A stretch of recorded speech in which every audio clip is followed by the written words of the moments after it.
ഇന്നത്തെ വീഡിയോയിലെ ഞാൻ പ്രസന്റ് ചെയ്യുന്നത് നല്ല സോഫ്റ്റ് സാറ്റിൻ ഓർഗൻസിൽ വരുന്ന ചുരിദാർ മെറ്റീരിയൽ പ്രീമിയം റേഞ്ചിൽ വരുന്ന സെറ്റ് 3 ഷെയ്ഡ്സിൽ അവൈലബിൾ ആയിട്ടുള്ളത്. നല്ലൊരു ലാവൻഡർ ഷെയ്ഡ്, അതുപോലെ ഓഫ് വൈറ്റ്, പിന്നെ നല്ലൊരു ഓണിയൻ പിങ്ക് കളർ. ടോപ്പിന്റെ ഫ്രണ്ടിൽ കണ്ടോ, ടോപ്പിന്റെ സെന്ററിൽ ഇതുപോലെ നെക്ക് ഇങ്ങനെ സ്കാലപ്പ് ചെയ്തിട്ട് ഫുള്ള് കൊച്ചു കൊച്ചു ഷുഗർ ബീഡ്സ് കൊണ്ടാണ് വർക്ക് ചെയ്തിരിക്കുന്നത്.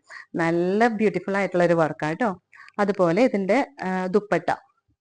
ദുപ്പട്ടയും നല്ല രസം കാണാനായിട്ട്. ഫുള്ള് ഇങ്ങനെ 2 സൈഡ് സ്കാലപ്പ് ചെയ്ത് ഉള്ളില് ഫുള്ള് ത്രെഡ് വർക്കും കാര്യങ്ങളൊക്കെ ആയിട്ട് വരുന്ന നല്ലൊരു ദുപ്പട്ട. പാൻസിലാണെങ്കിലും അതുപോലെ സ്ലീവ്സിന്റെ എൻഡിലാണെങ്കിലും ഈ ഒരു വർക്ക് വരും. നമ്മൾ സിൽക്ക് പാൻസ് ഒക്കെ ആയിട്ട് തയ്ച്ചിടുമ്പോൾ നല്ല രസം കാണാനായിട്ട്. ഇത് നോക്കിയാൽ നല്ല നമുക്ക് ബാപ്റ്റിസത്തിനും ഹോളി കമ്മ്യൂണിയനൊക്കെ യൂസ് ചെയ്യാൻ പറ്റുന്ന നല്ലൊരു സെറ്റ്, നല്ലൊരു കളറ്. കണ്ടോ, ഫ്രണ്ടിൽ ഇതുപോലെ വർക്ക് വരും. ഷോള് പാൻസിലും ഇതുപോലെ വർക്ക് വരും. അടുത്തത് ഈ ഒരു ഓണിയൻ പിങ്ക് ഇപ്പോഴും എല്ലാവരുടെയും നല്ലൊരു ഫേവറേറ്റ് ഷെയ്ഡാ അല്ലേ. ഇതിൽ ഈ ഒരു ക്രീം കളറും കൂടി വരുമ്പോൾ നല്ല രസം കാണാനായിട്ട്. ഈ 3 ഷെയ്ഡ്സിൽ അവൈലബിൾ ആയിട്ടുള്ളത്. അപ്പൊ ഇഷ്ടപ്പെട്ടവർ എത്രയും പെട്ടെന്ന് ബുക്ക് ചെയ്തോളൂ.